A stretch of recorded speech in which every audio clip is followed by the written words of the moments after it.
जय जगन्नाथ सांग मैंने एबे तो सबु पिलामानंकर आनुआल एग्जाम चली। मो पुओ कहला सबुदिन पढ़ी पढ़ी मुंड कण हेलाणी, मामा टिके गुपचुप बनाओ खाइबा। एठी मु घरे खट्टा पानी आउ आलू मसला रेडी कर देथिली। जेमती नॉर्मल सबु जिनस पड़े सेमती पकेकी करथिली।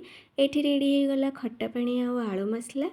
गुपचुप तो मते घरे बनै आसबनी, सेतिपाई पैकेट वाला गुपचुप मार्केट रे मिलुची सेटा किणिकी नहीं आसथिली।